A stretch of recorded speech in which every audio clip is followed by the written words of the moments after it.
Je devais aller à l'école pour pouvoir toucher le CPF. C'est quoi le CP? Le CPF, c'est une aide sociale. Je me suis rendu compte que c'est plus facile d'être agent immobilier qu'investisseur. Wow. Donc, normal, techniquement, quelqu'un peut se lancer dans ce business sans argent. Aux États-Unis aussi, t'as pas besoin d'argent. Tout ce que t'as besoin, un téléphone, un ordinateur et du courage. Ce qui me motive les matins, je vais pas te mentir, aider les autres, inspirer et enseigner. Écouter les bonnes personnes. Donc, si t'as envie de rentrer dans l'immobilier, écoute qu'il y a des personnes qui peuvent te prouver qu'ils ont de l'immobilier, ils ont accompli quelque chose dans l'immobilier. Sinon, dis-leur que t'as pas besoin du conseil. Bonjour à vous et j'espère que vous allez bien. Bienvenue dans le podcast des entrepreneurs africains. Ici, je reçois régulièrement des entrepreneurs débutants et expérimentés afin qu'ils viennent partager avec vous leur parcours, leur histoire, avec pour but, bien évidemment, de vous inspirer. Alors aujourd'hui, j'ai le plaisir de recevoir Mamadou. Il est basé aux États-Unis. Il va nous raconter son histoire.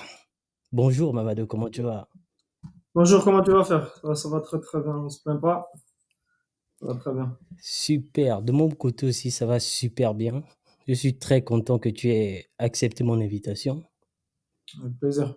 Alors, il fait quelle heure Avec là-bas? plaisir.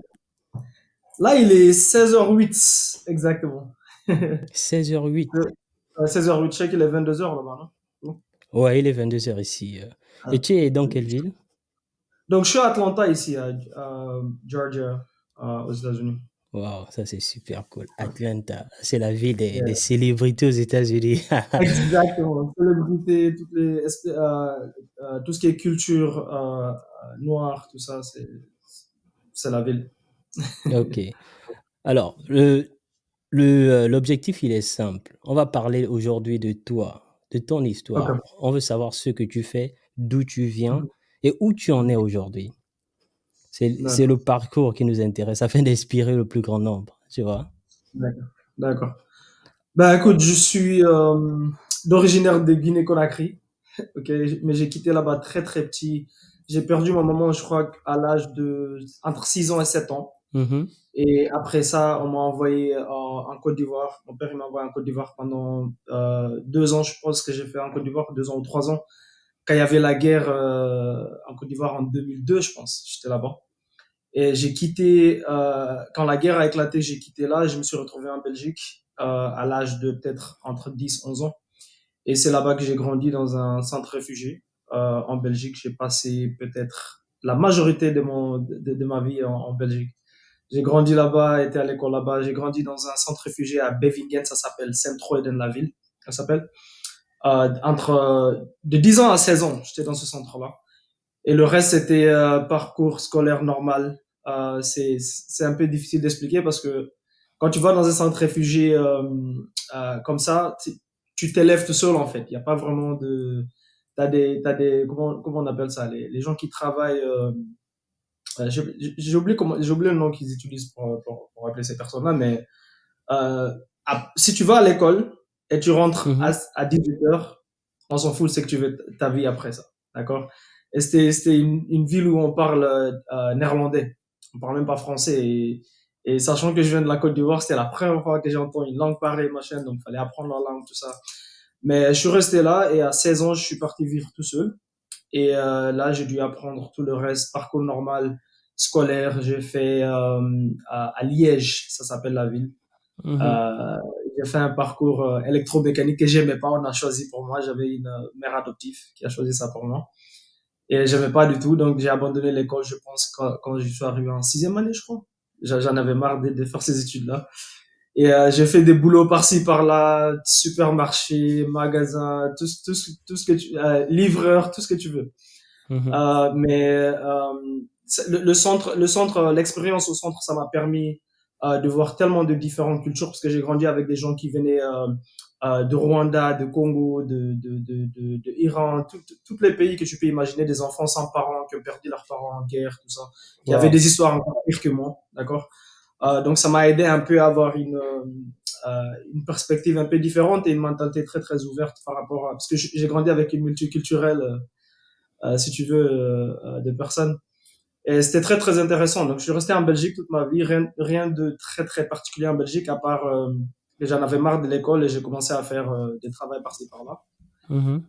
Jusqu'à ce que Attends, en Belgique, lorsque tu arrives en Belgique, tu arrives tout seul ou tu arrives avec des parents? Avec quelqu'un? J'étais avec mon Un adulte? beau-frère. Je suis arrivé, donc, de la Côte d'Ivoire, je suis arrivé avec mon beau-frère. Ok.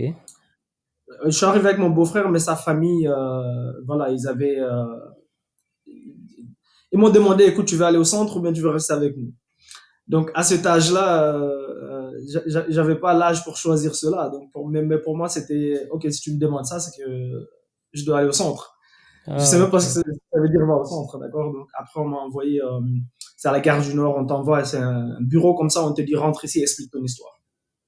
T'expliques ton histoire et après, eux de là, ils choisissent, ils regardent, ok, quel centre a de la place? Et ce centre ici a de la place, il te donne un billet de train. J'ai jamais vu de train de ma vie. Il te donne un petit, une feuille avec une carte là-dessus pour la Mhm. route. D'accord? En Afrique, j'ai jamais appris à lire sur une carte. C'était très, très marrant. Et je devais trouver mon chemin pour arriver à l'endroit qu'on appelle Saint-Troiden. Et je savais même pas, parce que pour moi, quand j'étais en Côte d'Ivoire, je pensais que tous les Blancs parlaient français. Donc, quand je suis arrivé à Saint-Troiden et que j'entends des gens parler néerlandais, je me suis dit, c'est quoi cette langue? Mais oui, je suis arrivé avec mon beau-frère, mais il m'a Mhm. envoyé, je crois, je suis resté avec eux peut-être un mois, euh, max. Et Et après, il après, m'a tu es envoyé au allé centre. au centre. Et à quoi ça ressemble à quoi un centre de réfugiés? C'est pas comme ceux qu'on voit à la télé, là, au Congo. C'est ce genre de centre. Est-ce que Non, c'est la même chose? c'est différent ici. C'est- C'est différent ici. Donc, donc si tu arrives, tu as une grande portail en fer, genre, et tu as plein d'appartements comme ça, des buildings d'appartements, Ok. et tu as les moins de 18 ans qui vivent ensemble dans un Mhm. coin, et les gens qui ont 18 ans et plus qui vivent ensemble dans un autre coin. Mhm. Et t'as des gens qui viennent partout dans le monde, des pays qui sont en guerre, des gens qui sont juste arrivés là parce que voilà, chacun a une histoire unique, si tu Unique, veux. ouais. Complètement. C'était sécurisé, le centre? Ouais, c'est sécurisé parce que quand tu viens, on te donne un numéro déjà. Ok. D'accord? On te donne un badge avec un numéro. Et quand tu viens, tu peux pas rentrer sans ce badge-là, Dans bien ce sûr. badge. Et maintenant, tu as les travailleurs qu'on appelle, j'ai complètement oublié le nom, mais c'est des gens qui, tu vois, les gens qui font le travail social, là, Mhm. les assistants sociaux, Mhm.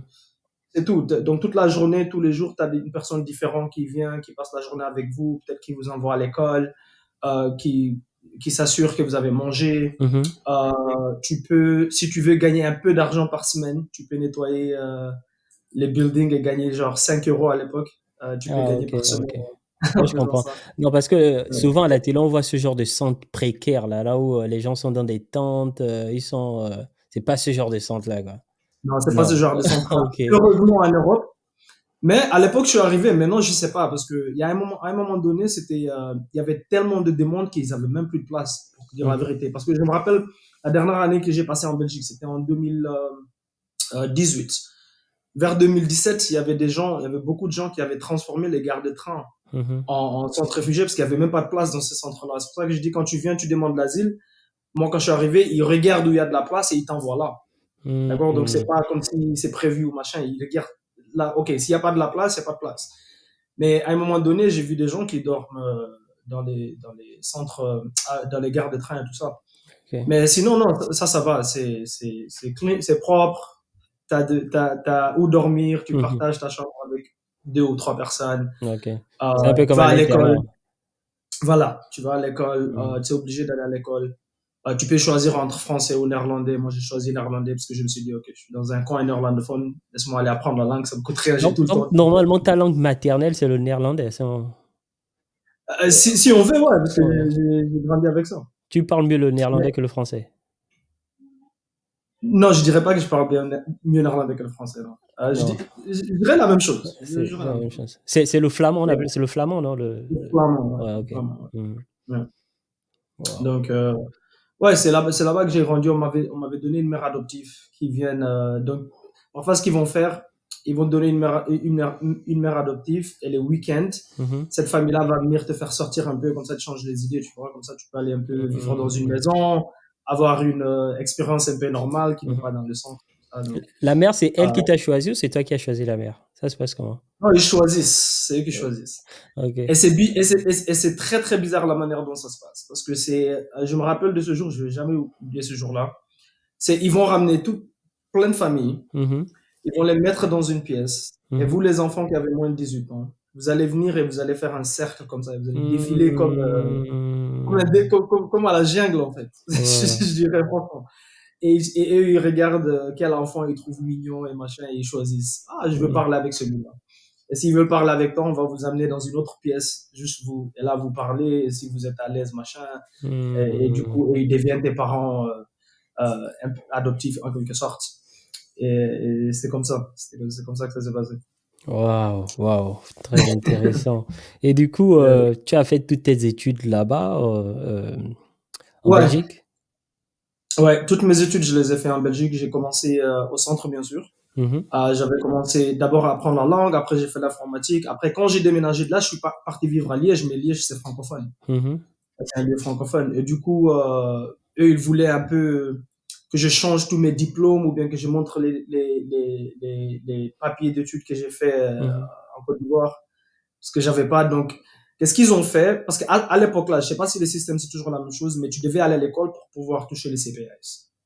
C'est quoi le CPS? Le CPS, c'est une aide sociale en Ok. Belgique. Donc, on te paye par mois. À l'époque, c'était 1000, si je me rappelle bien, 1300 ou 1000 euros. Mhm. Donc, on te paye, mais tu dois aller à l'école pour qu'on te paye. Pouvoir toucher Comme ça, ça. tu payes ton loyer, machin, d'accord? Et du coup, l'école, ils m'ont donné trop de problèmes quand je suis arrivé. Parce que quand j'étais chez les Flamands, j'avais un très haut niveau, déjà. Et l'informatique m'intéressait. Donc, j'avais terminé d'apprendre la langue et ils m'avaient déjà mis dans une classe, ils appellent les classes belges. Donc là, tu commences à mixer un peu parce qu'au début, on mixait pas. Oh, vous Quand étiez tu entre arrives vous? oh, ouais, quand tu arrives en tant Oh. que réfugié, on nous donne, là où on allait à l'école, on nous donne les mêmes sacs. On porte les mêmes sacs. Donc, si à Saint-Troden, on te voit avec ces sacs-là, on sait que tu viens du centre réfugié. Waouh. Euh, ouais, ouais. Quand on allait à l'école, on avait une classe ou deux classes maximum que pour nous et on appelle ça les Okan classes. Ils appellent ça. Donc, c'est juste pour apprendre la langue, mais il y a que les réfugiés qui ont accès à ces Mhm. classes-là. Et même à la pause, tu vois, quand les gens, tout le monde mange, les enfants, machin, nous, on a notre petit coin où ils mettent deux tables. C'est là, on n'a pas le droit de dépasser cet espace-là. C'était une expérience très, très bizarre, parce que les Mhm. Flamands, c'est un peu des gens qui sortent même pas de chez eux. Je me rappelle, il y en avait certains d'entre eux. Tu sais bien, les enfants, quand tu grandis avec, les enfants en général, si tu les programmes pas, ils ont pas ces Ouais. trucs naturels dans la tête, d'accord? Mais je me rappelle qu'à un moment donné, quand on a commencé à jouer au foot ou machin avec les enfants dehors par accident, ils nous disaient, ouais, mes parents m'ont dit, si je te touche, je vais devenir noir. Ou de pas vous Mhm. approcher, on va tomber malade, ou des trucs comme ça. Donc. Mais là, j'avais compris pourquoi on ne nous laisse pas mixer. Les professeurs, ils nous Mhm. laissaient pas. Donc, c'était les réfugiés à côté, les Belges à côté. C'était très, Ouais, très mais bizarre. c'était quand même dur, hein. Mais est-ce que tu réalisais à cette époque-là? Ou c'est maintenant un peu avec du recul que tu réalisais que tu réalises que c'était pas vraiment. Non, je dirais que j'ai réalisé quand même, parce que je me rappelle quand j'étais là-bas, avec du recul, disons que je comprends. Parce que je me rends compte maintenant que c'est des gens qui ont été programmés. Mhm. La manière dont ils ont été élevés, tout ça. Par exemple, quand je suis parti chez ma marraine qui m'ont donné, Mhm. c'est une blanche belge. Mhm. Elle a un fils, à cette époque, il avait 16 ans, moi j'avais à peine 12 ans. Mais quand je suis parti chez elle, je me suis rendu compte à quel point elle a une chaîne télévision qu'elle joue 24 heures, H24. Et les seules personnes qu'on montre sur cette chaîne-là, en Afrique, ce sont les gens qui vivent, je crois, au Kenya, les Maasai. Mhm. Tu vois, ils ont encore l'ancienne culture. Mhm. C'est le seul image qu'elle a de l'Afrique. Et l'Africain noir. Et du coup, elle me demandait où sont mes piercings, tu vois, les gros piercings que les Maasai ils ont. Elle me Ouais. demandait des trucs genre, est-ce que tu as déjà tué un lion? Des trucs de fou. Je me disais, attends, Waouh. j'ai jamais vu de Du lion de ma lion de vie. Ça, c'est de un. Deuxièmement, la maison où je vivais en Afrique, Mhm. c'est peut-être plus grand que ta maison ici. Ouais, ouais. Ouais, donc je me suis rendu compte, ok, c'est la programmation avec les reculs après. Mhm. Mais sur le moment même, non, c'était dur. Je vais pas te mentir, c'était très très dur de se réveiller le matin, sachant très bien que même le sac que tu portes, c'est pour qu'on t'identifie, ça c'est de un. Deuxièmement, c'est des personnes qui sont jamais sorties de là-bas, les enfants à l'école, ils ont Mhm. été élevés, on les a toujours dit, si tu approches quelqu'un comme moi, tu vas avoir du sida ou machin, et donc du Mhm. coup, Ouais, ils nous jetaient toujours des trucs, Oh, on peut pas, ouais, moi, j'étais toujours en colère quand je souriais pas là-bas. ouais. Je vais pas mentir, ça c'était dur. Tu as beaucoup changé, quoi. Ouais, mais maintenant, avec le recul, maintenant, je comprends. Et puis Mhm, après, c'est bien, c'est passagère, tu mhm. vois. Tu te rends pas compte, mais les années passent très très vite. Donc quand je suis sorti de là, je me suis dit, ok, c'est là maintenant que la vie vraiment elle commence, parce que là maintenant, je suis à Liège, je connais personne. C'est même la question Là, que je maintenant, voulais te poser. À quel moment tu sors, tu quittes le centre? Et comment on fait pour quitter le centre? Est-ce qu'il y a des critères? il y a des critères. Il y a des critères. Quand tu demandes l'asile, bien sûr, t'as pas de papier. Ok. Mhm, Maintenant, si tu as moins de 18 ans, tu mhm, avais plus de chances de ne pas être rapatrié. mhm, Ok. Donc, mais si tu restes là-bas, dépendant comment les choses se passent, mhm, tu peux rester jusque ce que tu es 18 ans plus, mhm, et on t'envoie maintenant chez les adultes. Et j'en ai vu des gens qui ont été renvoyés comme ça. Donc, ils sont arrivés peut-être, disons, à 15 ans. mhm. Ils sont restés là-bas 4 ans, 5 ans. Maintenant, c'est des adultes, ils n'ont toujours pas eu le papier, ils ont été rapatriés. Ça peut arriver. Mais si tu as de la chance et que tu as tes papiers avant 18 ans, ou bien que tu as une personne, tu as une famille qui t'adopte, d'accord? Avant 18 ans, il y a moins de risques. Il y a beaucoup, Hmm. beaucoup moins de risques. Mais la manière dont tu quittes, à l'époque, c'était par rapport à, OK, est-ce qu'ils ont besoin de libérer de la place? Parce qu'il y a tellement de demandes, d'accord? Mhm. S'ils ont besoin de libérer de la place, ils vont regarder les enfants qui ont plus de maturité, qui déterminent, OK, tu sais quoi, celui-là, malgré qu'il n'a pas encore 18 ans, il est plus mature pour son âge. Mhm. Donc, on peut le laisser aller se démerder tout seul avec la vie. Et du Wow. coup, moi, avec deux autres amis du Congo, c'était des jumeaux, on nous a laissé partir à 16 ans, parce que normalement, tu peux pas sortir avant 18 ans. Et nous, Mhm. on est sorti à 16 ans et demi. Parce ils sont dit, ils nous ont dit, ouais, vous êtes plus mature par rapport à votre âge, donc on sait que ça va aller. Donc vous devez chercher un appartement et sortir pour libérer de la place. À cette époque, j'avais juste la carte orange, qu'ils appelaient ça à l'époque. J'avais même pas encore vraiment les papiers. Mhm. Ouais, c'est comme ça. C'était le seul critère, c'était je suis plus mature et il faut de la place pour d'autres enfants. Et c'est comme ça que tu as atterri à Liège. Bah, comme ça que j'ai atterri à Liège. Donc, ils te donnent, je crois, un mois pour trouver un endroit. Un, tu choisis l'endroit où tu veux aller vivre. Mhm. Deuxièmement, tu vas là-bas, tu commences à chercher un appartement. Et tu commences à chercher une école parce que si tu sors du centre et tu trouves pas l'école, je crois que c'était un mois après ou machin, je sais pas s'ils vont pas te payer. Et du coup, j'ai choisi Liège parce que quand j'ai regardé au niveau de la carte belge, c'était un des plus grands, comment dire, un des plus grands coins francophones d'ici. Ok. Donc, je suis parti là-bas. Bruxelles, j'aimais pas trop. C'était très, très, je sais pas comment expliquer ça. Bruxelles, j'avais l'impression d'être en Guinée, si tu veux. Ah, oh, comment ça? Et, Il y a beaucoup d'étrangers trop de là-bas? Guinéens, ouais. Il y a trop de Trop, trop, Guinéens trop abusé. Ouais. Et du coup, et aussi, mon beau-frère, sa famille, ils étaient à à Bruxelles. Bruxelles. Ouais. Et du coup, je me suis dit, non, je vais découvrir une nouvelle ville, je vais faire mon aventure, machin. Et j'ai choisi comme ça au hasard. Et j'ai atterri là-bas, ma marraine, elle m'a aidé à trouver un appartement. Elle avait son ex-mari qui avait un Italien comme ça, qui avait des business là-bas. Mhm. Elle m'a aidé à trouver un appartement. Et après, j'ai essayé d'aller dans les écoles informatiques. On m'a dit non, c'est pas possible parce que, un, t'as étudié en néerlandais, deux, t'as pas tes papiers de la Côte d'Ivoire.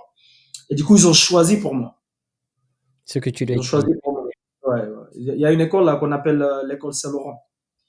Si tu viens, je me suis rendu compte un peu plus tard, mais quand tu arrives à Liège, si tu es étranger, surtout noir, la plupart du temps, ils vont t'envoyer dans cette école-là, mais les choix dans cette école-là, c'est professionnel. C'est soit tu fais de la maçonnerie, mécanique, des trucs comme ça. Hmm. C'est le seul choix qu'il y a là-bas. Il y a pas d'informatique, il n'y a pas de machin. Donc, je suis allé là-bas, ils m'ont donné une liste, ils m'ont dit, OK, tu choisis.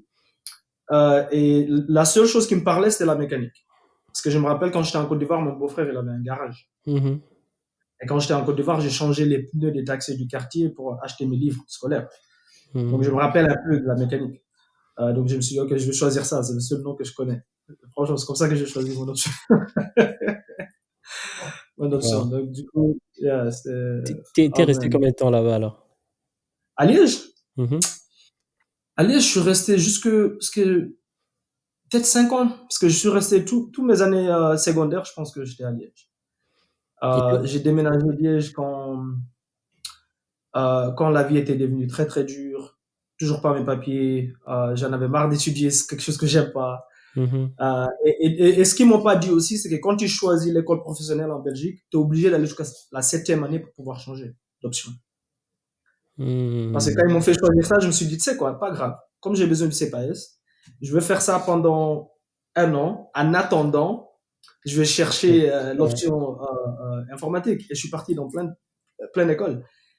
C'est quand j'ai commencé 2 mois après, le directeur il me dit ouais mais tu sais que tu ne veux pas changer maintenant. Je dis comment ça? Ouais, quand tu commences l'école professionnelle, tu es obligé d'aller jusqu'en septième année. Après la septième année, là si tu veux changer d'option, tu peux.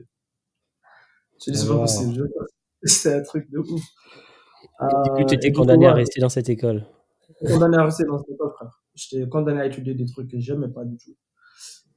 C'est bizarre, c'était une enfance bizarre. Et comme je n'étais pas avec ma famille, je n'étais pas avec des gens qui peuvent me guider, dire fais, franchement, j'étais avec, je Tu sais pas étais comment presque expliquer. tout seul. Tu étais livré à J'étais toi-même. tout seul. Tu étais tout seul, ouais. J'étais vraiment tout seul. Donc, je parlais avec ma famille au téléphone, Mhm. parfois, mais c'est pas la même chose. C'est pas comme s'ils sont là. J'ai pas des grands frères qui sont là en train de me guider. Ouais, fais ci, fais ça. Mais ton En plus, beau-frère à Bruxelles. non, on se parlait plus. Non, c'était plus ça. À part bonjour, bonjour. Mais par ça, Mhm. c'est pas des gens qui vont m'appeler, qui vont dire, ouais, choisis ceci ou cela pour les écoles ou bien Ouais. on va t'aider à faire ci, faire ça. Je devais vraiment me démerder. Et c'était dur parce que t'es dans un système où, ok, tout ce que je veux, c'est garder mon CPS à ce moment. Mais Mhm. aussi les papiers. Ouais, c'était les Tous papiers. les jours, t'as la peur quand t'es rapatrié, machin, tu vois, c'est un truc, c'est un cycle de malade, je sais pas comment t'expliquer. Et du coup, j'allais à l'école juste pour, bien sûr, garder le CPS. Et une fois que j'ai eu, quand ils m'ont donné une carte orange un peu plus longue, je sais plus à ce moment-là, c'était combien d'années qu'ils m'ont donné, La carte j'ai orange, je déménagé. suppose que c'est comme un permis de séjour. Ouais, Ok. voilà, c'est comme, ouais. Et je sais même plus pour laquelle raison j'ai déménagé de Liège. Je sais plus pour quelle raison, mais à un moment donné, j'en avais eu marre. J'en avais vraiment marre. Et du coup, j'ai déménagé à Bruxelles. Mhm. J'ai réessayé là-bas de changer d'option scolaire. Je me suis dit dans une nouvelle ville. Eux aussi, ils n'ont pas voulu. Donc, j'ai recommencé, je sais plus, la quatrième année là-bas. Et je suis allé jusqu'en sixième en électromécanique. Et à la sixième année, le truc, c'est quoi? C'est que quand j'allais à l'école, comme j'ai pas les papiers, quand ils veulent voyager vers des voyages scolaires, tout ça, moi, je peux pas aller. Waouh. Deuxièmement, j'ai pas l'argent pour y aller de toute façon. Mhm. D'accord? Et parfois, j'ai toujours des problèmes parce qu'on te paye à peine assez pour te nourrir et parfois, je paye pas mon loyer, je suis en retard avec mon loyer, parfois, je suis trop stressé, je vais pas à l'école ou bien j'ai pas d'argent pour aller manger à midi, donc je vais pas à l'école. Et du coup, à la sixième année, le professeur qui était responsable, je sais même plus comment on appelle ça, il m'a pas gardé en sixième année, il m'a dit, OK, je vais pas te laisser passer pour ton bien-être parce que t'as pas participé à beaucoup d'activités scolaires. Donc, à chaque fois qu'on allait quelque part, toi, t'es pas là. Tu as toujours des problèmes financiers, tu as des problèmes de papier, machin. Donc, il a estimé que c'était mieux pour moi de De reprendre recommencer la ma classe. sixième année. Alors que moi, je me suis dit, boum, j'ai réussi ma sixième. Parce que j'étais pas le gars comment dire, qui n'a pas de cerveau à l'école. J'étais très, Mhm. très intelligent. Parmi les deuxièmes, trois, peu importe. Si je mets ma tête, je suis pas un idiot. Mhm. Donc, du coup, et il me dit, Monsieur Waters, il s'appelle, je n'ai jamais oublié son nom. Il me dit, il va me garder une année en plus pour mon bien-être, parce que j'ai raté des voyages scolaires. Et moi, là, c'était fini. Parce que je Et me suis dit, lui OK, seul, il sixième avait la année. possibilité de décider, de prendre cette Ouais, parce que c'est décision-là. lui donc, à l'école, là-bas, Mhm. il désigne un prof qui est responsable. Je sais même plus le titre qu'on le C'est donne. comme un prof principal, quoi. Ouais, exactement. Ok. Donc, peu importe, ce que lui, il dit passe. D'accord? Ouais. Et il a dit, il va me garder une année en plus. J'ai fait, Monsieur Waters, déjà que j'étudiais cette option, juste pour arriver en septième, comme ça, je peux changer, étudier ce que j'ai envie d'étudier. Et maintenant, vous voulez encore que je refasse une année, vous allez plus jamais me voir dans les bancs scolaires. C'est fini. J'ai arrêté en sixième. J'ai complètement abandonné l'école. Tu as abonné Bon, pour faire quoi, là? j'ai commencé à faire. Déjà, quand j'allais à l'école, j'avais déjà commencé à faire des travaux à côté. Je travaillais pour les Indiens, dans les Mhm. magasins d'habits. Je travaillais dans des supermarchés à côté, parfois pour avoir un peu plus d'argent. Donc j'ai commencé à aller faire des travaux par-ci par-là. Je faisais des travaux supermarchés, de tout ce qui est vente en fait. J'ai fait Mhm. beaucoup de travail dans la vente. Mais j'étais très jeune à l'époque, je prenais pas ça au sérieux. Je travaille juste pour, c'est bien. Ouais. Et c'est vraiment quand j'ai eu peut-être après mes 26 ans, je pense, que j'ai commencé à prendre les choses au sérieux. J'ai commencé à me former moi-même euh, dans tout ce qui est vente, communication, machin. Mais le dernier boulot que j'ai eu, après tous mes boulots que j'aimais pas, mon dernier boulot qui était impossible que je le garde, c'était je livrais des magazines. Mhm. Il y a un petit coin en Belgique qu'on appelle Zelik. C'est un petit coin flamand. Je livrais des magazines en vélo. On te donne des magazines de quartier en vélo, qu'il pleut, qu'il neige, machin. T'es sur Tu ce dois vélo en livrer. train de faire un truc de malade.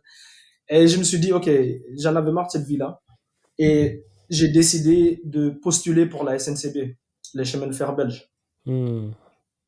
Et quand j'ai postulé là-bas, normalement, tu dois avoir les diplômes secondaires pour pouvoir parce que c'est un boulot gouvernemental. Et quand j'ai décidé de postuler là-bas, ils m'ont donné l'interview.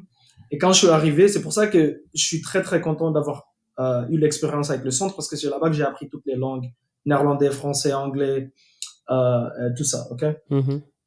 Donc quand je suis arrivé à l'interview, normalement donc tu fais l'interview, s'ils t'acceptent, tu vas dans une formation de 2 semaines et si tu passes la formation, après ils te demandent tes diplômes Ok. pour que tu gardes ta position, Mhm. ok. Donc quand je suis allé à l'interview, c'est mon expérience de vie qui m'a aidé à avoir le boulot. Parce que quand je suis arrivé là-bas, je pouvais pas leur dire tous mes trucs scolaires, machin. Mhm. C'était ok. Mais l'expérience de vie, eux, leur dire que j'ai grandi tout seul, je me suis toujours démerdé, j'ai toujours travaillé dans des positions de vente. J'étais bien en communication, la confiance en soi, plusieurs langues. Je pense que c'est ça qui les a dit, ok, ils vont me donner. Ils ont complètement ignoré mon diplôme scolaire. Parce que 2 semaines après, quand j'ai réussi la formation, j'étais avec une Congolaise et un Tunisien et un autre Marocain. La Congolaise, elle s'est fait renvoyer parce qu'elle n'avait pas le diplôme secondaire. Moi, le manager, il m'a dit, je vais. Là, ils ont ignoré, parce qu'ils m'ont demandé, je n'avais pas. Je n'avais pas le diplôme scolaire. Ils m'ont gardé dans ce travail-là. Donc, c'était la première fois que j'ai eu un boulot que je dirais, ok, ça c'est un boulot, tu vois, très bien payé. Tu mets Mhm. chemise, cravate, tu vas dans un bureau, machin. Essaie un peu de nous parler. C'était combien? C'était combien? Qu'est-ce que tu appelles très bien payé? Bah, pour la Belgique, j'étais au-dessus de 50 000 euros par an. Ok. 50 000 € Ouais. par an. Ok. Ouais. Donc, mais parce que par mois, ils pouvaient me payer genre 3 000 euros, parfois un peu plus, Mhm. si je travaillais les samedis. Et à plus de ça, ils te donnent une enveloppe en cash. Genre un Tu bonus. fais des heures supplémentaires. Ouais, un bonus, tout ça. Et il y a beaucoup d'avantages parce que c'est gouvernemental. Niveau assurance, maladie, laisse Mhm. tomber. Mais Tu est-ce vois? qu'ils t'ont dit pourquoi toi, ils t'ont gardé sans diplôme et la Congolaise, on l'a virée? Ah, ouais, le gars il m'a dit c'est mon expérience de vie et Ok. les langues que je parle. Hmm. Donc, j'étais très bien en communication, ça c'est un. Deuxièmement, je parlais 4 langues. Mhm. Et troisièmement, mon expérience de vie, parce que c'est une position de vente commerciale. Ok. Donc, j'avais le profil parfait. Mais je dirais que c'est le bon Dieu, frère, parce que c'est tendu. C'est tendu. Mais ça, c'est le dernier boulot, c'est le seul boulot que j'ai eu que je me suis dit, OK. Tout le reste, c'était, laisse tomber. Et C'est tu as passé débrouillé. combien de temps là-bas? 2 ans. 2 ans. 2 ans. J'ai travaillé 2 ans pour eux. C'est là que j'ai décidé de quitter la Belgique. C'est le dernier boulot que j'ai fait en Belgique. Quand je travaillais pour eux, j'essayais de faire l'immobilier à côté en Belgique. Mhm. C'était très très dur parce que là-bas en Europe, les données, c'est bien, tout est privé. Mhm. Euh, je me suis rendu compte que c'est plus facile d'être agent immobilier que investisseur. Alors c'est ce que je voulais faire. J'ai commencé quelques business à côté, genre du business de voiture, machin, ça n'a pas marché Mhm. pendant que je faisais ce boulot-là. Mais je faisais déjà des va-et-vient parce que là on a déjà passé une longue histoire, mais j'ai déjà mon passeport belge à ce moment-là. Mhm. Et du coup, je faisais beaucoup de va-et-vient aux États-Unis parce que mes grands frères, ils ont été ici depuis très très longtemps. Et quand je suis arrivé aux États-Unis ici, je me suis rendu compte à quel point c'est différent au niveau. En tout cas, si tu as l'esprit entrepreneur en toi. Et je pense que je l'ai toujours eu et je crois que j'ai eu ça de mon père. C'est pour ça que j'ai jamais gardé un boulot plus de 2 ans. J'ai toujours essayé de faire quelque chose à côté. Et du coup, quand je suis arrivé ici, j'ai découvert qu'ici aux États-Unis, tu peux commencer l'immobilier sans nécessairement avoir une licence ou de l'argent à partir du moment où tu es confortable, tu es bon à la vente Mhm. et tu es confortable à appeler des gens, parler au téléphone, tout ça. Tu peux commencer très très facilement et tous les données sont publiques. Il n'y a rien de Mhm. privé ici. Contrairement à la Belgique. Ouais, contrairement à l'Europe en général. Ouais. Et ça a beaucoup changé. Et puis la mentalité aussi. Je dirais aussi la mentalité parce que si tu, moi personnellement, j'ai pas d'expérience en France, tout ça, mais je sais qu'en Belgique, il n'y a pas beaucoup de jeunes. Et j'ai grandi avec plein de jeunes. J'ai toujours vécu avec des jeunes dans des colocations. Mhm. Mais il n'y a pas plein de jeunes avec qui tu traînes et qui parlent d'entrepreneuriat. Ouais. Ici aux États-Unis, c'est culturel.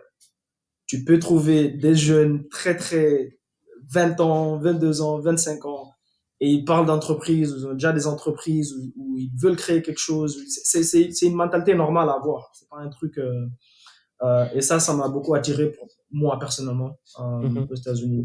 Et lorsque tu vas aux Et États-Unis, c'est avec l'objectif de te lancer directement dans l'immobilier? directement, c'est la seule chose qui m'a ramené ici. Hmm. Sinon, j'allais rester à Paris. C'est la seule chose. Quand j'ai découvert ça, je me suis dit, bon, je me suis donné 6 mois pour quitter mon boulot à la SNCB, mais je suis resté que 3 mois après. Je suis arrivé ici en 2018, Mhm. fin 2018, 2019. Mais c'est la seule chose qui m'a ramené ici. Quand je suis arrivé ici, le deuxième jour, j'ai commencé. J'étais dans mon premier événement immobilier le deuxième jour quand je suis arrivé. Et j'étais là-bas et j'ai parlé avec le gars qui a organisé l'événement, tout ça. C'est un gars qui vit à Pennsylvania. Mhm. Euh, il s'appelle Brandon.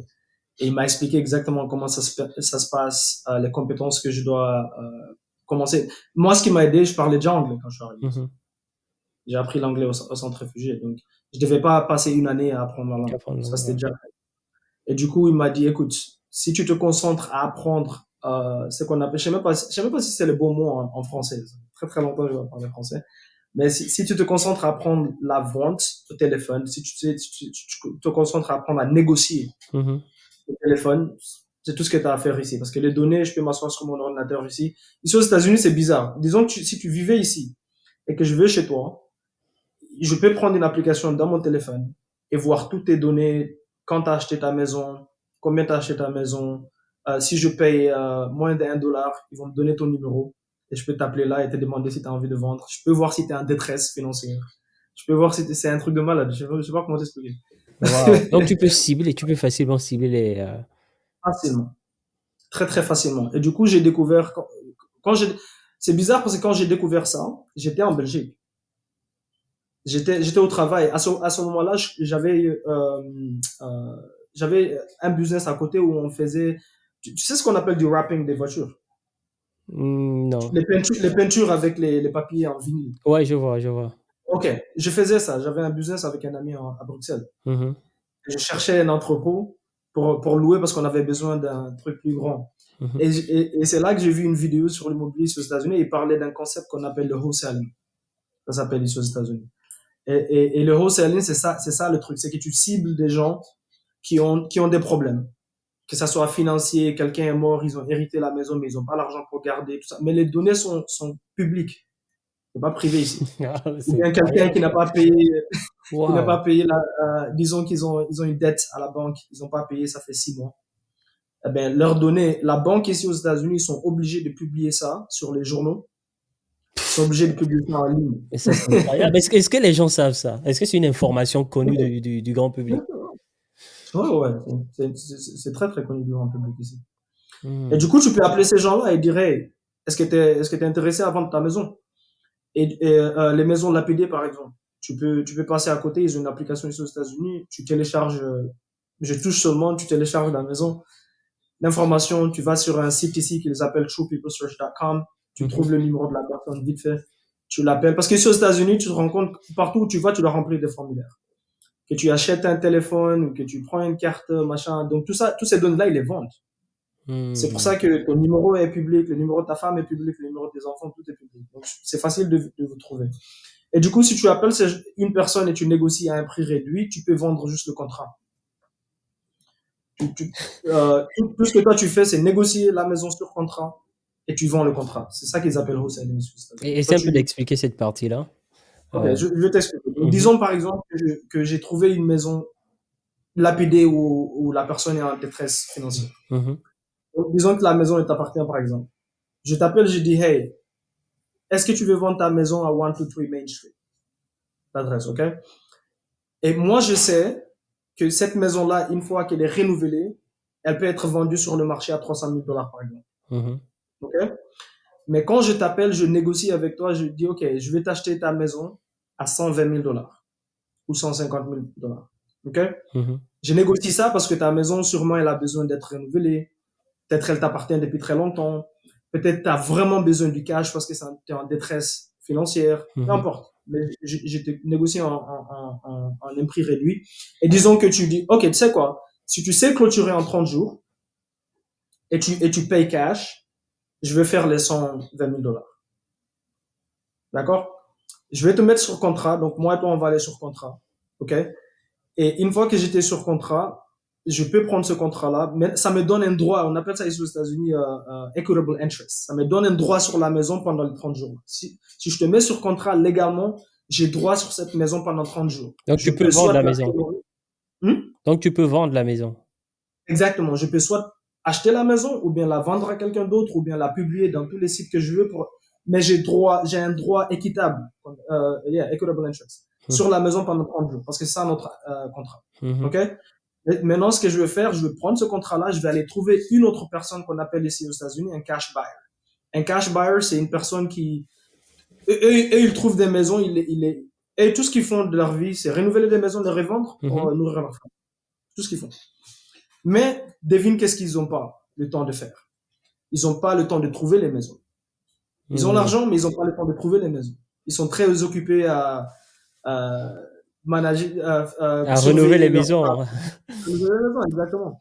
Donc, un wholesaler, ce qu'il fait, c'est exactement ce qu'ils n'ont pas le temps de faire. C'est aller trouver les opportunités. Et du coup, si je te mets sur contrat, je peux prendre ce contrat-là et je revends mes droits sur le contrat. C'est tout ce que je fais. Mes droits sur le contrat, je les revends à l'autre personne. Donc, je vais venir chez toi, je vais venir chez, disons, John. Je vais dire, hey, John, je viens de mettre une maison sur contrat à 120 000 dollars. Je sais que tu peux la vendre à 300 000 dollars une fois que tu la renouvelles. La maison, elle a besoin de 40 000 dollars De pour être rénovation, quoi. renouvelée. Mhm, Ouais. Et je vais te vendre mon contrat à 140 000 dollars. Et si tu achètes mon contrat, les 120 000 dollars vont aller chez le propriétaire et les mhm. 20 000 dollars vont venir chez moi et la maison est t'appartient. Et tu la renouvelles, tu fais ce que tu veux avec. Donc, Et tu pour vends, faire ça, tu gagnes de l'argent sans avoir dépensé de l'argent. exactement. Et sans avoir dépensé de l'argent, je dois pas acheter la maison, je dois pas commencer à rien du tout. Tout ce que j'ai fait, c'est prendre mon temps, appeler au téléphone, parler avec une personne et négocier un prix. Mais non, c'est simple, mais c'est pas facile parce que Mhm, c'est là le travail. Le travail, c'est t'asseoir, faire les appels, appeler encore et encore. Parce que parfois, je vais t'appeler, tu vas me dire non, je dois te rappeler, je dois te rappeler. D'accord, je dois t'appeler parfois 12 fois pour que tu me dis oui. Ou bien je dois appeler 99 personnes et la mhm, centième personne, elle me dit oui. mhm, Mais c'est tout. C'est ça l'entrepreneuriat en gros. C'est le mhm. travail, c'est là. Donc si tu es une personne qui est confortable de parler avec les gens au téléphone, et tu apprends l'art de la négociation. Parce que les données sont publiques. Mhm, Tu peux les trouver gratuitement, les données sont publiques. Donc c'est tout. Et tu peux même monter dans ta voiture, tu conduis dans les quartiers où il y a beaucoup d'activités mhm. et tu trouves toutes les maisons de la d'APD que tu vois, tu peux les mettre dans une application, tu appelles ces personnes-là, voir s'ils ont envie de vendre. Dépendant de la maison, parfois tu peux gagner 10 000 dollars en pendant ton contrat. Mon premier deal que j'ai gagné, c'était 68 000 dollars. En un deal. En un deal, en un deal. Mais j'étais très très chanceux parce que ce gars-là, ça faisait 2 ans qu'il a abandonné la maison. Il devait à la banque, je sais pas combien. Il avait des problèmes médicaux, tout ça. Euh, mais c'était un truc de malade. Ça m'a pris peut-être 3 mois pour clôturer ce deal-là. 3 mois. Mais quand j'étais en Belgique, j'ai gagné 50 000 l'année. Et Hmm. là, en vendant un seul contrat, j'ai eu 70 000 dollars. Donc, c'est tout. C'est tous les jours quand je me réveille, mon équipe, on est au téléphone, on appelle, on envoie des messages en masse, on appelle, on envoie. C'est Mais tout ce qu'on pourquoi fait. tu dis ton équipe?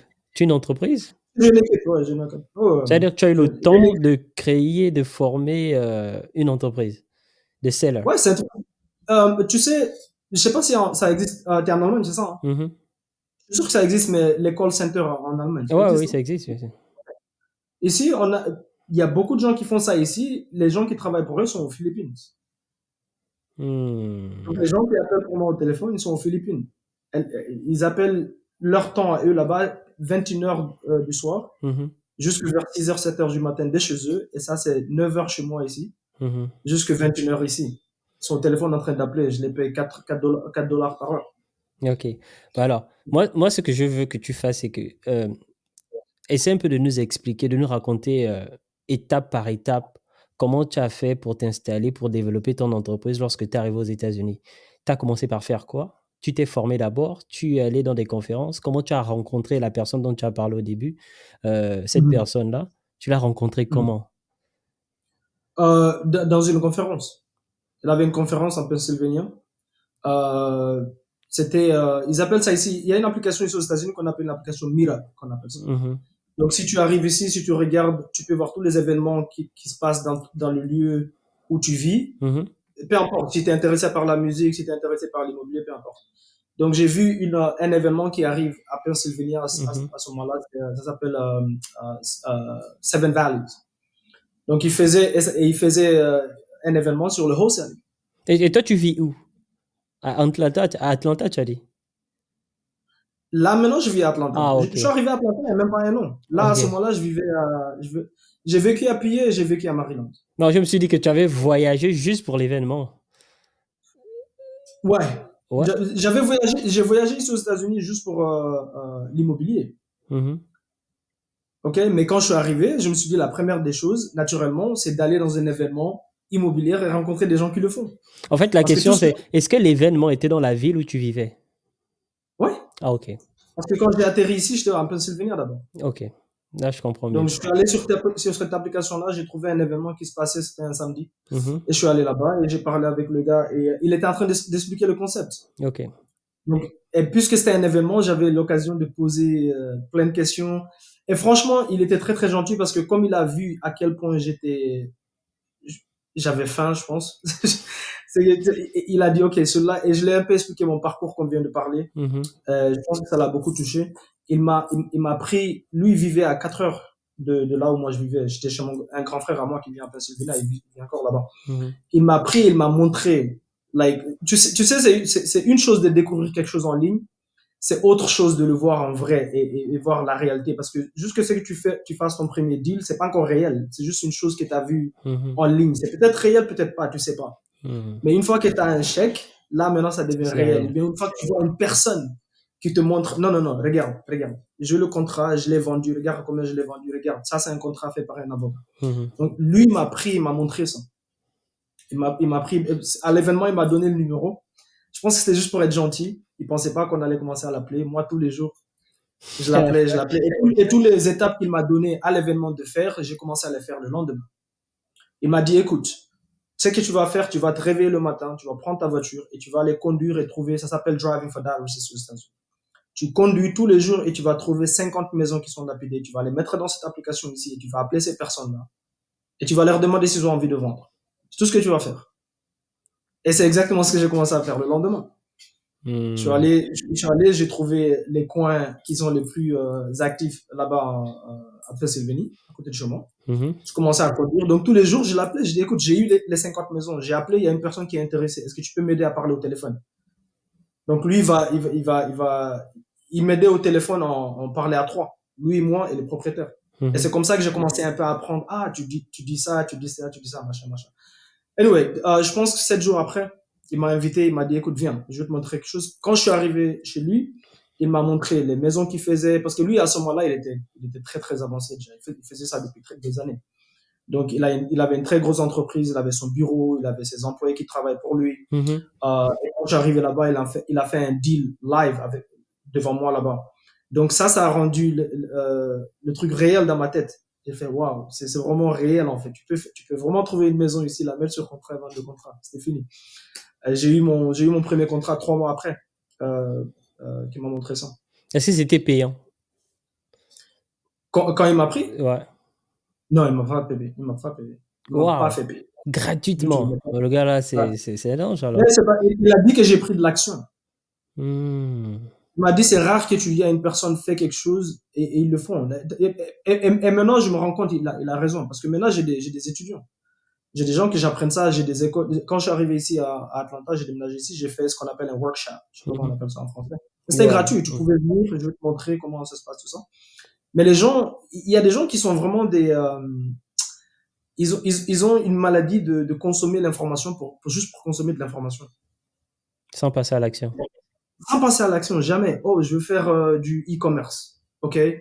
Ils s'assiedent, ils consomment tout ce qu'il y a à consommer sur le e-commerce, mais ils prennent jamais l'action de créer le Shopify Store, de trouver le Hmm. produit, d'essayer. Tu comprends ce que je veux dire? Ouais. Tout ce qu'ils font, c'est s'asseoir sur YouTube et consommer du contenu, ou bien lire des livres, ou bien payer des événements, machin. Et c'est l'action pourtant qui donne les résultats. Et le wholesaling, c'est la même chose. Même les gens du pays ici. J'ai vu des personnes, quand je partais dans cet événement, ça fait 2 ans, ils essaient de faire leur deal. Ils ont déjà le site, ils ont déjà leur carte business un peu fancy, Mhm. tu vois. Et qu'est-ce qu'ils n'ont jamais fait, c'est prendre le téléphone et Et appeler le appeler. propriétaire. Parce qu'ils ont peur. Ils ont peur de parler à un étranger qui va les insulter au téléphone. Ouais. Parce que c'est ça le truc, c'est que j'appelle 99 personnes qui vont m'insulter. Mamadou, est-ce que tu as vu un signe de vente devant ma maison? Non. Ok, m'appelle plus. Ok, pas de souci, John. J'appelle une autre personne, j'appelle le frère. Jusqu'à ce que je trouve une personne qui est en détresse. C'est ça le Mhm. business. Et du coup, les gens, ils ont tellement peur de prendre le téléphone. C'est ça l'action. Prends le téléphone, appelle ces gens. L'action, c'est pas trouver l'adresse, c'est pas trouver les données. Tout ça, c'est très facile. Je m'assieds sur mon ordinateur, je vais sur le site, je trouve les données, un clic, j'ai tous les numéros. L'action, C'est c'est l'appeler. appeler, être confortable, d'être rejeté au téléphone. Et Hmm. les gens, ils ont une peur de dingue de ça. La vente, c'est pas fait pour tout le monde.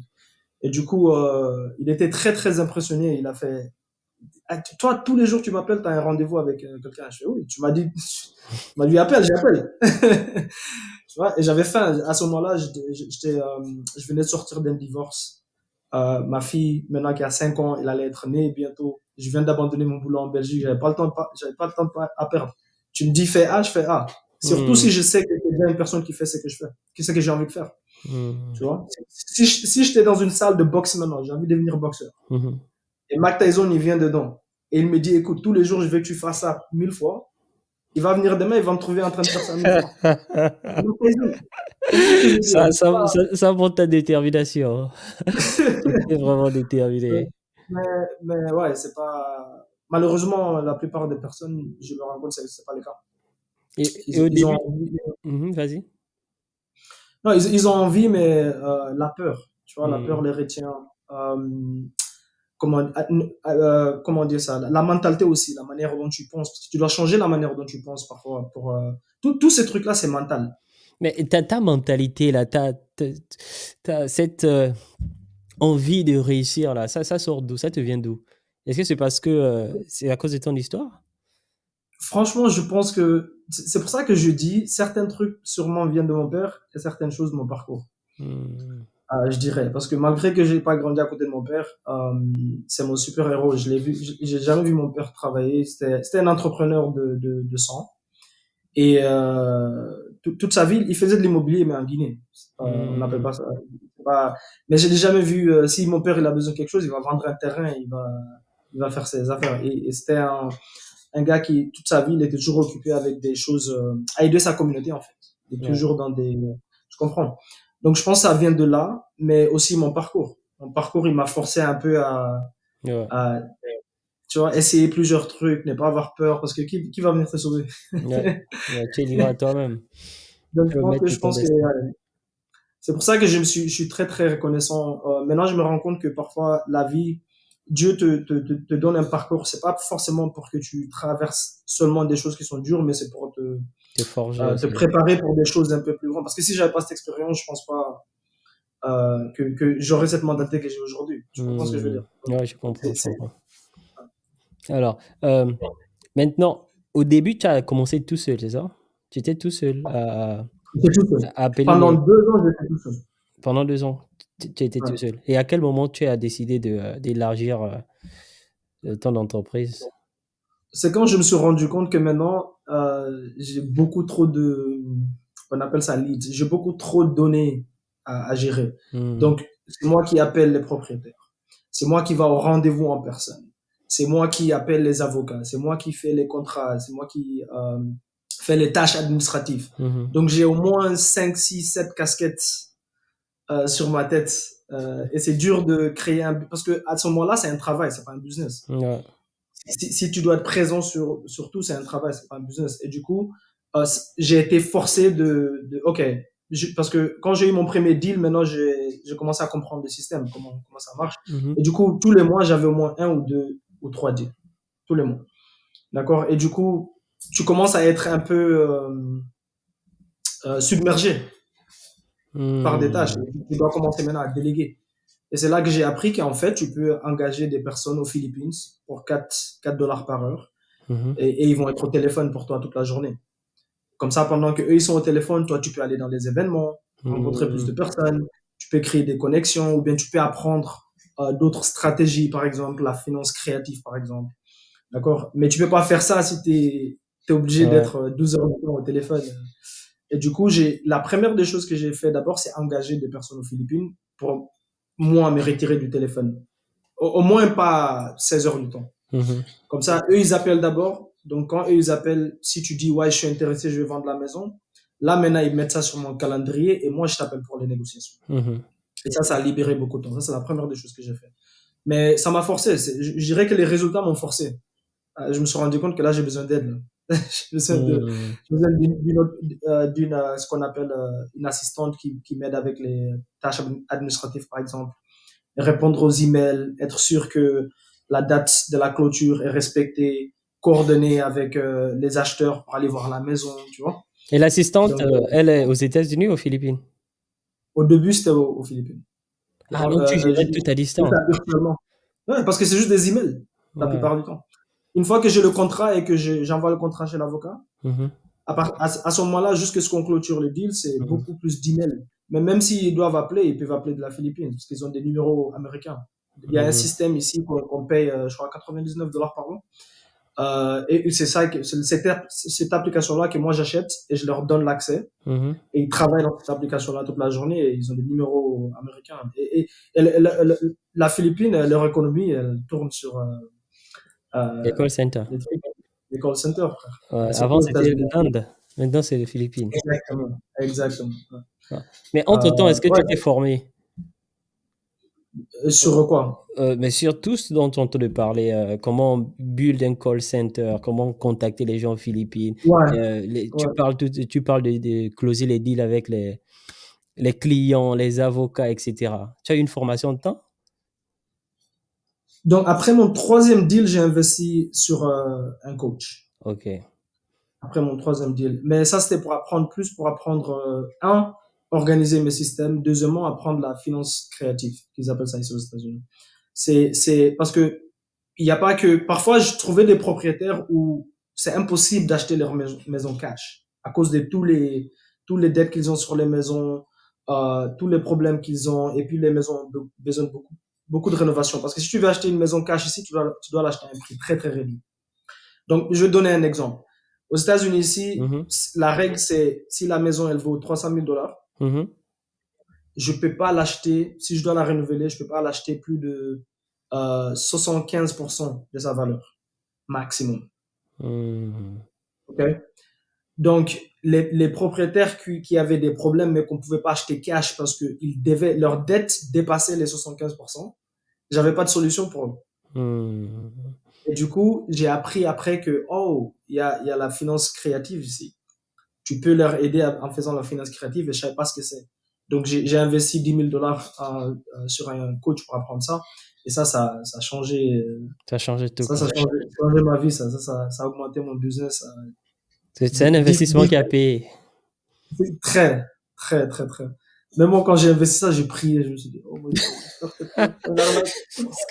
Parce que tu sais, nous, on n'a pas cette mentalité de, c'est ça que je veux pas dire à mes grands frères, j'ai caché ça. Je veux pas dire que j'ai investi 10 000 dollars quelque part. Donc Malade, maintenant, toi aussi, tu peux accompagner les gens dans la finance créative. exactement, ouais. Et la finance créative, comment je peux expliquer ça en français? Donc, disons par exemple, OK? Mhm. Je t'appelle sur ta maison. Mhm. Et toi, tu dois à la banque 500 000 dollars, mais la valeur de ta maison aussi, elle vaut que 500 000 dollars. Mhm. Mais toi, tu as envie de vendre ta maison. Tu en as marre ou peu importe la raison pour laquelle tu veux vendre. Le problème avec ça, c'est qu'aux États-Unis, si tu veux vendre ta maison, ça vient avec des frais. Hmm. Donc, si ta maison elle vaut 500 000 dollars, si tu la mets sur le marché pour la vendre, tu vas payer au moins 8% de frais sur les 500 000. Mhm. 8% en général, ok? Donc, si tu dois 500 000 à la banque et que tu peux vendre ta maison qu'à 500 000 dollars, ça veut dire que tu n'as pas ce qu'on appelle, ils appellent ça equity ici aux États-Unis.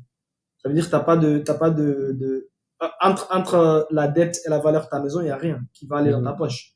Donc, c'est toi qui dois sortir de l'argent maintenant pour vendre ta maison encore, ok? Ouais. La créative finance, c'est qu'elle me permet de faire moi, si je t'appelle, c'est dire, ok, tu sais quoi?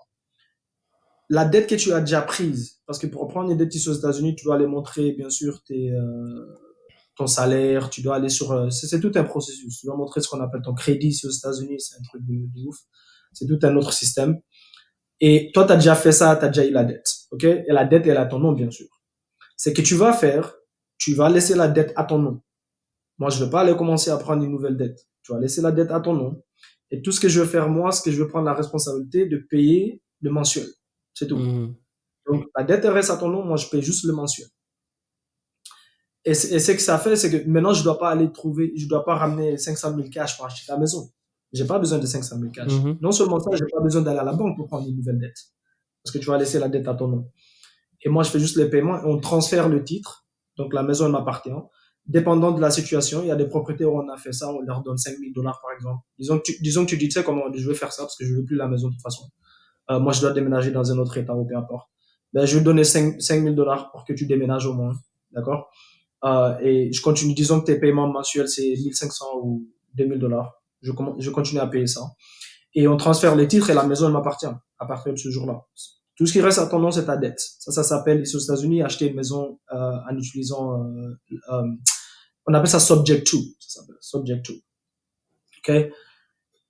Non, vas-y, Et c'est très intéressant ce que tu racontes. ouais, ouais, ouais.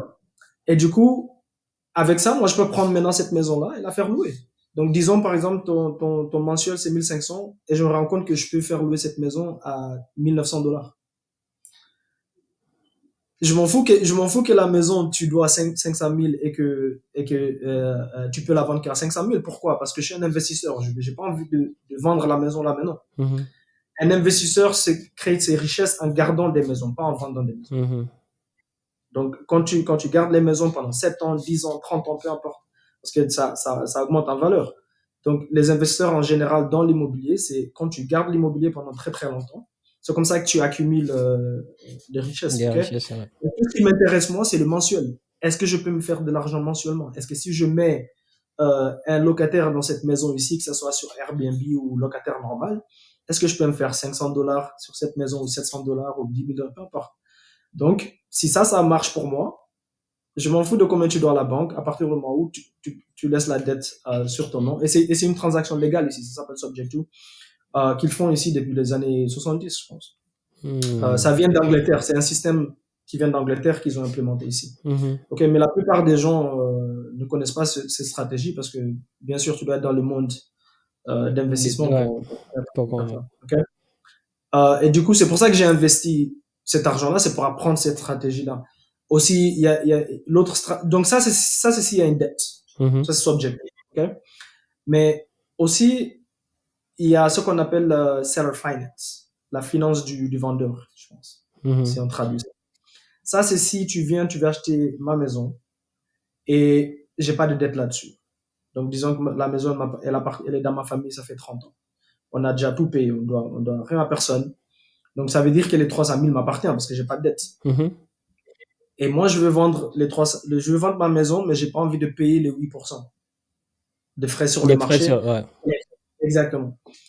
Et je suis marié aussi aux 300 000 dollars. Je suis marié au prix. OK? Donc, ce que tu peux faire aussi en tant que deuxième option, c'est dire, OK, tu sais quoi? Je vais te donner les 300 000 dollars sur papier. Pas cash, sur papier. Donc, on va faire Ah, un vous signez un contrat. contrat, ouais. Ouais, on va faire un contrat. Toujours, tout ici passe par un contrat et puis tu passes par un avocat. Ici, l'immobilier est très, très régularisé. Ça doit passer par, genre à Georgia ici, c'est un état, on appelle ça attorney state. Donc, tu dois utiliser ici pour toute transaction immobilière, il doit y avoir un avocat au milieu. Parce que c'est eux qui s'assurent, c'est eux qui vont donner l'assurance comme quoi tu as acheté cette maison, elle t'appartient Mhm. et tout est. Okay? Donc, c'est pour ça que quelqu'un ne peut pas t'arnaquer ici, dans l'immobilier.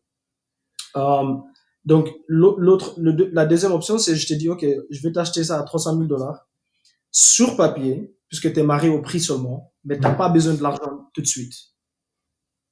Il y a beaucoup de personnes comme ça ici aux États-Unis, parce que c'est des gens qui gagnent déjà beaucoup dans leur boulot, ou bien, Mhm. peu importe. Ils sont pas en détresse financière, si tu veux. Mhm. Ils sont pas, oh non, je dois avoir de l'argent parce que j'ai des problèmes médicaux, machin. Donc, je vais te donner les 300 000 dollars sur papier, mais je vais te transformer à ma banque.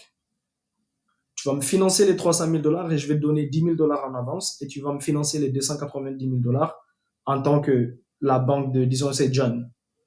Donc, toi, tu vas devenir la banque de John. Donc, tu vas me financer les 290 000 dollars. Et là, c'est là que la négociation rentre en place. Si tu es bon, si tu sais comment négocier, tu peux négocier ça pendant 7 ans, 10 ans, 13 Mais ans, peu quel est importe. l'intérêt du vendeur de faire ça? Première des choses, comme je viens de dire, il a eu un prix qu'il n'aurait pas eu sur le marché. Il veut vendre à 300 000 dollars. S'il vendait la maison sur le marché, il doit payer les 8%. Ça, c'est d'un. Ouais, ça. Deuxièmement, si tu vends la maison cash, tu dois aussi payer les taxes sur cet argent. Mhm. Tout cet argent ne va pas dans ta poche. Donc, tu payes les 8% et après ça, Uncle Sam, qu'on appelle ici, ils viennent aussi prendre leur part. Mhm. Mhm. Donc, la plupart des gens qui ont leur maison complètement sans dette, en général, ils sont financièrement très intelligents. C'est des avocats, peu importe. C'est des gens qui connaissent la finance, en fait. Ils Mhm. savent que moi, vendre la maison, je perds plus d'argent que laisser l'argent travailler. Parce que si j'ai l'argent et que j'ai pas de projet de l'investir quelque part de toute façon, Mhm. je vais perdre l'argent.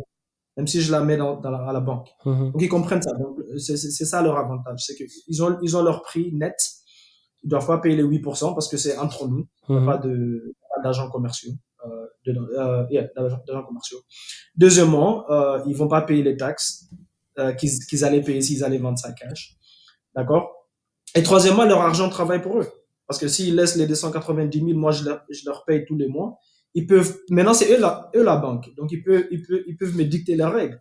Ok, Mamadou, je vais te financer mes 290 000 dollars, mais tu vas me donner 7%. Tu comprends ce que je veux dire? Ouais, je comprends, je Et, et, moi, comprends. ouais, et moi, je prends la maison et je la fais louer ou peu importe. Et ça s'appelle seller finance. Donc, là c'est la personne Mhm. que. C'est le genre de stratégie que je commence à apprendre pour acheter des biens locatifs. Parce que là, tu peux acheter sans argent partir de ta poche du tout. Wow. Donc, normal, techniquement, tu peux te lancer, quelqu'un peut se lancer dans ce business sans argent. Aux États-Unis ici, tu n'as pas besoin d'argent. Tout ce que tu as besoin, un téléphone, un ordinateur.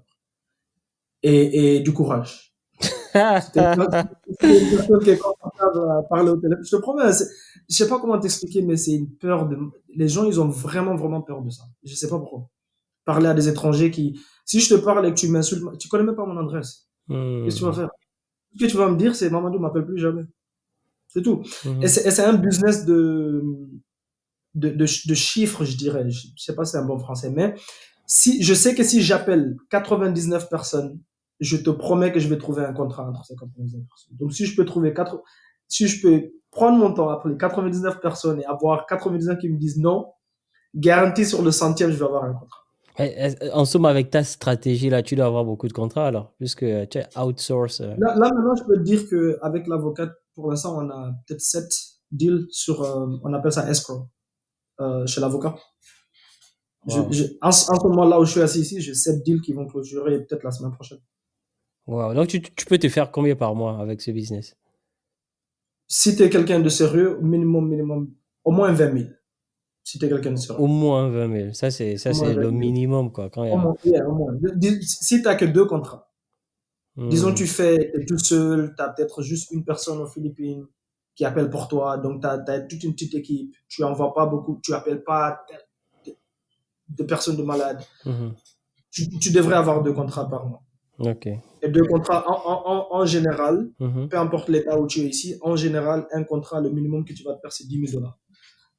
En général. Mhm. Mais chaque contrat va être différent. Il y a des contrats où on se fait 30 000, il y a des contrats où on se fait 60 000, peu importe. Mais en général, la base, c'est 10 000, la base. Alors. Donc, si tu as 2 contrats par mois, c'est 20 000 dollars. Mhm. Alors, si moi, je venais à me lancer aujourd'hui, ça va me prendre combien de temps pour atteindre ce genre de chiffre? Si je suis vraiment Je dirais, déterminé. je dirais que si c'est vraiment déterminé, 90 jours. 90 jours. Ouais, 3 mois. Pour avoir ton premier contrat. Si tu es vraiment déter et que tu fais tout, tu prends de l'action au Mhm. téléphone, 90 jours. Ouais. Donc, c'est-à-dire que si je suis sérieux, vraiment déterminé, juste comme toi, si j'ai ta Mhm. détermination, en une année, je peux me faire un 20 000 par mois. Ouais. Je dirais même plus. Je parierais plus. Si t'es vraiment déter et t'es une personne qui prend de l'action en fait, pas qui commence pas à trop réfléchir, machin. Juste, écoute, pour l'instant, je sais pas ce que je fais. Je prends un Mhm. petit script. On appelle un script en français. Je prends un petit script. Mhm. Comme ça, je sais qu'est-ce que je vais demander, les questions à poser au téléphone, tout ça, machin. En une année, parce que plus tu fais, plus tu commences à apprendre l'art de la négociation. Donc Mhm. au début, tu es un peu nul, tu sais pas trop, tu as peur, tu sais pas trop les questions, machin, mais plus tu les fais, c'est comme conduire une voiture. Au début, les pédales, Mhm. tu les confonds un peu, non? Mais Ouais. au fur et à mesure que tu le fais, et surtout, je me rappelle quand j'apprenais en Belgique, au fur et à mesure que tu le fais, maintenant, ça devient automatique. Tu sais les pédales où elles se trouvent, le frein c'est là, machin, les vitesses quand tu veux freiner, machin, c'est la même chose. Donc au début, tu es nul. Pourquoi? Parce que tu l'as jamais fait, normal. Mhm. Surtout si t'es pas une personne qui a travaillé dans la vente avant.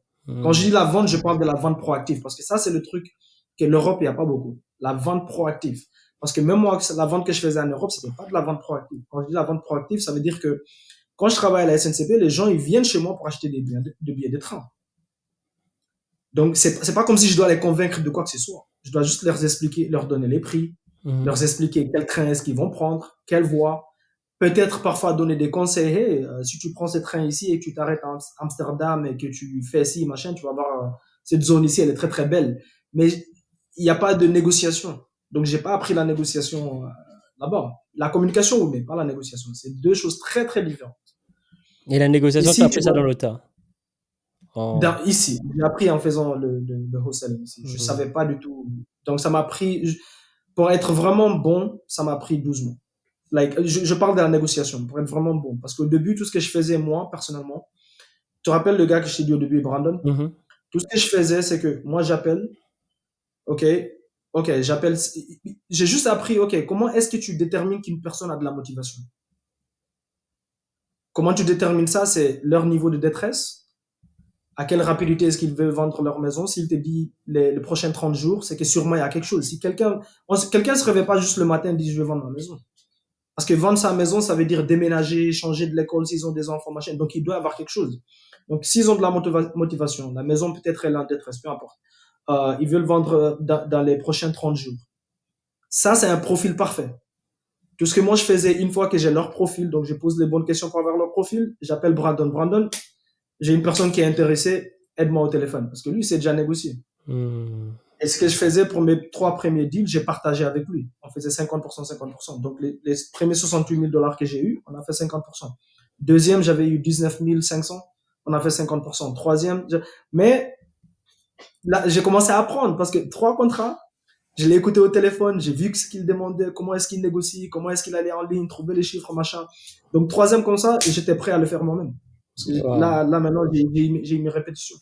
À partir de là, c'est juste, bon, t'es toujours en train de, t'es toujours en train de te former, bien sûr. Mhm. On n'arrête jamais d'apprendre, mais c'est comme, franchement, c'est comme conduire. Si tu conduis pas pendant 10 ans, bien sûr, t'es un peu, donc Mhm. tous les jours, tu dois être au téléphone, tu dois être obsédé par la vente. Je Par vais le la dire vente, comme ok. ça. L'art de la négociation. Alors moi, j'ai une question par rapport aux francophones. Si moi, par exemple, ou un francophone arrive aux États-Unis, veut se lancer dans ce type de business, mais il a un peu un accent, on va dire un accent français, un peu un accent étranger, est-ce que ça peut jouer sur la crédibilité lorsqu'il parle avec les clients? Tu te rappelles que je t'ai dit, on engage des Philippins pour appeler pour nous. T'imagines? Ouais, ben ça, c'est après, mais au début. Non, non, Ah, ok. non, non. Oublie le début. Ah, tu parles de On l'accent, ok. engage, Ouais, ouais, de l'accent. ça, je vois, je vois. Si je savais, parce qu'il m'a fallu 12 mois pour savoir que je pouvais engager des Philippins, je savais même pas. Moi, je savais pas. Moi, Hmm. peut-être que je suis un peu idiot de ce côté-là. Moi, tu me dis A, je fais A. Donc, j'ai pas commencé à poser des questions. Est-ce que je peux avoir quelqu'un? Et heureusement, parce que si je savais qu'il y avait des Philippins, Mhm. ça m'aurait donné une excuse comme j'ai peur de faire les appels, de pas les faire. Et du coup, Hmm. j'aurais jamais appris. Hmm. Parce que c'est trop facile de prendre un Philippin parce que tu as un boulot ici et tu les payes 4 fois. Le problème avec ça, c'est qu'un Philippin ne va pas construire ton business pour toi. Tu dois d'abord apprendre le business toi-même et après, comme ça, tu sais comment les former, s'ils font Mhm, pas le mhm. travail, comment. Tu comprends ce que je veux dire? Donc, tu dois prendre le temps toi-même de faire les appels, faire les actions, machin. Et du coup, mais l'accent, frère, si tu entends les appels des Philippins ou bien, j'ai un ami qui est en Australie. Il fait ça virtuellement. Ici. Si c'est un Indien. Écoute son accent. Il a des maisons qui l'appartiennent en Floride. Écoute son accent au téléphone. Tu vas rire. Ça n'a rien à voir avec l'accent. N'oublie pas Ok. que les gens qu'on vit, c'est qui? Ce sont des gens qui sont en détresse. Ça n'a rien Hmm. à voir avec l'accent. Ce sont des gens qui ont des vrais problèmes. Et si tu leur convaincs que tu es la solution à leurs problèmes, tu vas voir le contrat. C'est tout. C'est ça le business. Je vais t'appeler, je vais dire, écoute, c'est moi qui ai la solution à ton problème. Je sais exactement comment on va faire pour que tu ne perds pas ta maison, pour que la banque ne prenne pas la maison. Juste les rassurer que. Parce qu'il y a 200 personnes qui les appellent par jour. Wow. Mais ils vont vendre à la personne en qui ils ont plus confiance, qui les rassure le plus, machin. Donc, l'accent n'a rien à voir dedans. Et les Philippins, leur anglais, il est très, très basique, hein. Mhm, mhm. Ils savent à peine dire 2 mots en anglais, tu comprends? Hmm. Mais si eux, ils peuvent appeler, la personne qui gagne dans ce business-ci, c'est la personne qui est le plus consistant. C'est aussi simple que ça. Donc, si, disons que toi, ton accent, il est parfait, américain, mais tu appelles que 2 personnes par jour. Moi, mon accent, il est ivoirien, total. Si j'appelle 99 personnes plus que toi, je te promets que je vais avoir plus de contrats que toi. C'est tout. C'est aussi simple que ça. Et Donc, dans c'est tes des débuts? personnes qui sont. Mhm. Vas-y. Non, non, ça se dit, non? Consistency Mhm. en français. La Comme ça, que, persévérance, la consistance. Ouais. c'est tout. C'est un business de. Mais lorsque, dans tes débuts, pour terminer avec ça, dans tes débuts, tu faisais combien d'appels par jour? Je faisais un minimum de 45 à 50 par jour. Wow. Et je faisais Uber et Lyft en même temps. Parce que bien sûr, il faut ramener de l'argent. Donc, ce que je faisais, moi personnellement, j'ai choisi Uber et Lyft parce que ça me permet. Parce que si tu travailles dans un bureau ou dans un travail machin, bien sûr, tu as un manager, ils vont pas te permettre de décrocher ton téléphone ou de faire des appels. C'est pas Mhm, possible. mhm. Et ici aux États-Unis, tu peux appeler les gens à partir de 9h jusqu'à 21h le soir. Mhm. Légalement, je parle. OK?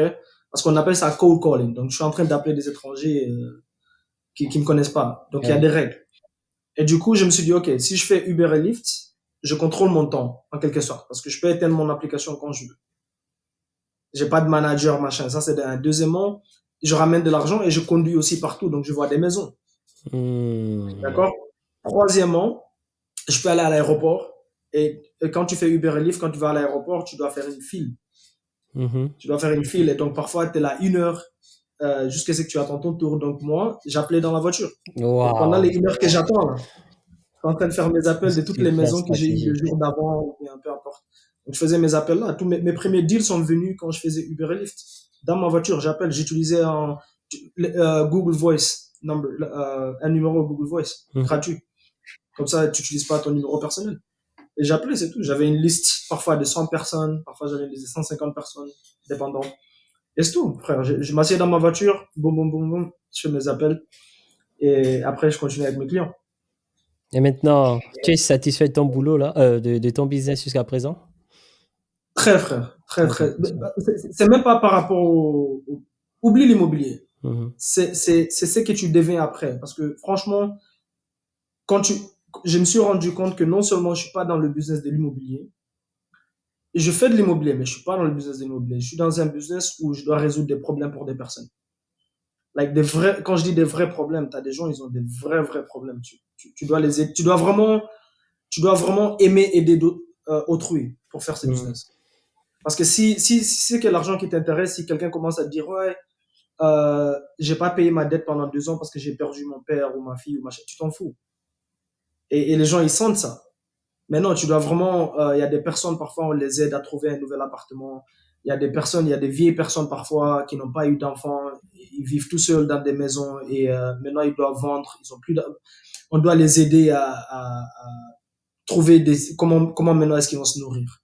Comment est-ce qu'on peut leur donner assez d'argent pour que les prochains 6 mois ils galèrent pas machin. Donc c'est vraiment, tu comprends ce que je veux dire. Donc les Ouais. compétences que tu accumules au fur et à mesure, et aussi tu peux tourner ça en business que si tu es consistant et tu investis en toi-même. Je parle du développement personnel. D'accord? Tu dois lire beaucoup de livres, tu dois changer ta manière de penser, tu dois fréquenter les bonnes personnes, tu dois fréquenter des personnes qui font ce que tu as envie de faire ou qui ont déjà du succès dans ce domaine-là. Tu dois investir en toi. C'est un truc qui est un peu étranger pour beaucoup de personnes. Investir en moi, c'est quoi? Payer pour aller dans un événement? Quoi? Oui, tu dois investir en toi-même. Donc, c'est la personne que tu deviens. Moi, c'est ça que, parce qu'aujourd'hui, ces compétences-là, je peux les transférer où je veux, Mhm, mhm. pas que Parce dans que- l'immobilier. Donc, ouais. Donc, ouais, je suis très, très, très content d'avoir pris ce risque Waouh. et de m'être lancé, franchement. Et tu te vois où dans 5 ans? Dans 5 ans, je me vois en train j'aime beaucoup enseigner.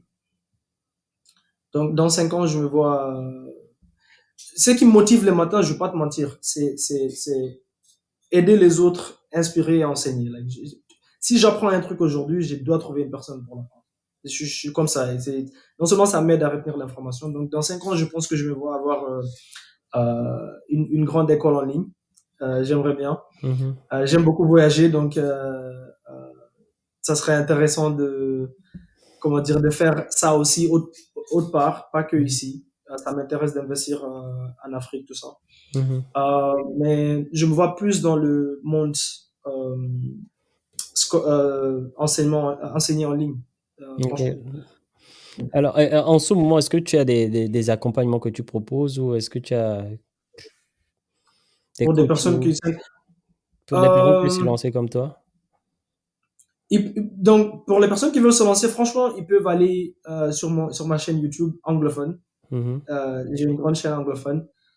Je mets beaucoup de contenu gratuit là-bas, longue forme, expliquer de A à Z le processus. Tu vas me mhm, voir là-bas en train de parler avec des propriétaires au téléphone, en train de négocier des deals. mhm, Tu vas me voir, moi et mon équipe, en train de visiter l'immobilier, tout ça. Donc, je crois que commencer là, c'est bien parce que c'est gratuit. mhm, Après ça, si tu veux plus, il y a tous les liens là-bas. J'ai pas nécessairement en ce moment du coaching, à part quelques personnes que je fais, mais très personnelles. Parce que comme j'ai dit, les données, c'est très facile de trouver en ligne. mhm, Tu peux aller sur YouTube Université et apprendre ça gratuitement. C'est pas la seule formation. Une fois que tu commences à investir sur toi-même, c'est pour apprendre les compétences de la négociation, par exemple, des trucs comme ça. mhm. Sinon, pour les données, paye personne pour les données, machin, t'as pas besoin. C'est gratuit. Tu peux aller sur YouTube, tu peux voir exactement comment ça se passe de A à Z. C'est maintenant la formation. Moi, quand j'ai investi en moi, c'était pour me former. Ok, comment est-ce que je deviens un très très bon négociateur au téléphone, par exemple. Donc, quand Mhm. j'ai investi avec mon coach, là, par exemple, lui, dans la vente, c'est un top. Donc, j'ai eu une formation, il m'a tenu la main. Il m'a appris, OK, comment être bon dans l'art de la négociation. D'accord? 99% des formations que tu vas euh, investir sur toi, je veux dire financièrement, fais-le seulement pour ça. Le reste, le début, tu comprends, apprendre les bases, tout ça, franchement, tu peux aller sur YouTube. Tu n'as pas besoin de payer quelqu'un pour ça. Et je crée du contenu. Tous les 2 jours, je poste du contenu en ligne. Je suis très, très sérieux au niveau contenu. Et je dirais qu'il commence par là. Et c'est très Mhm. facile de me trouver sur les réseaux sociaux. Donc, pour les gens qui sont très intéressés, j'ai un live tous les vendredis que je fais aussi pour répondre à des questions sur la chaîne YouTube tous les vendredis à 21h, heure new-yorkaise. Mhm. Ils peuvent toujours aussi me trouver là. Euh, Si tu tapes Mamadou Diallo Real Estate, Mhm. tu devrais me trouver. Ok, super. Super. Oh, moi, je te remercie, hein, je te remercie d'avoir partagé avec nous ton parcours. Très, très inspirant et intéressant. J'espère aussi que Non, ça va merci. inspirer toutes les personnes, en tout cas des personnes qui nous regardent actuellement. Et voilà, est-ce que tu as un mot pour conclure cette interview? Ouais, je dirais qu'il faut pas écouter des personnes qui n'ont pas accompli quelque chose dans le domaine dans lequel tu as envie de commencer. Parce que, parfois, souvent dans la vie, quand tu as envie de te lancer dans un domaine où tu as envie de poursuivre tes rêves, c'est toujours des personnes qui n'ont rien accompli dans ce domaine-là qui vont essayer de te convaincre que ça en vaut pas la peine, tu crois que t'es qui, Mhm. non, c'est pas vrai, machin. Donc, moi, ma famille, ils ont essayé quand j'ai commencé ce domaine ici, ils se sont dit, c'est pas possible que ça marche. Ok, mais ça, c'est à moi d'aller le prouver parce que la dernière fois que j'ai regardé, t'as pas un portefeuille immobilier. Donc, je vais pas te demander de Ah, conseils pour l'immobilier. ah, C'est comme aller chez quelqu'un qui n'a jamais joué au foot. Même s'ils ont joué au foot au parc un peu, mais ils n'ont jamais gagné de championnat et ouais. tu leur demandes du conseil sur le foot. C'est pas logique. Donc, je pense qu'il faut utiliser un peu une logique. Et aussi, t'es vraiment les personnes avec qui tu traînes avec. Donc, si tu as envie de devenir ingénieur, mais que tu traînes qu'avec des bouchers, tu vas devenir boucher. Si tu traînes avec des drogués, tu vas devenir drogué à un moment donné. Donc, Mhm. il faut ton cercle, il faudra, ça vient avec beaucoup de sacrifices, ça vient avec beaucoup de discipline. L'entrepreneuriat n'est pas fait pour tout le monde parce que je suis désolé, mais c'est pas, comment dire, c'est pas un truc fancy. Euh, il faut sacrifier les samedis, il faut Mhm. sacrifier les boîtes de nuit, et surtout, ouais, écouter les bonnes personnes. Donc, si tu as envie de rentrer dans l'immobilier, écoute que des personnes qui peuvent te prouver qu'ils ont de l'immobilier, ils ont accompli quelque chose dans l'immobilier. Sinon, dis-leur que tu n'as pas besoin du conseil. Mamadou, merci d'être passé. Bonne continuation. Merci de m'avoir reçu et je reviens quand tu veux. Merci beaucoup, frère. Merci. Ciao. Bientôt.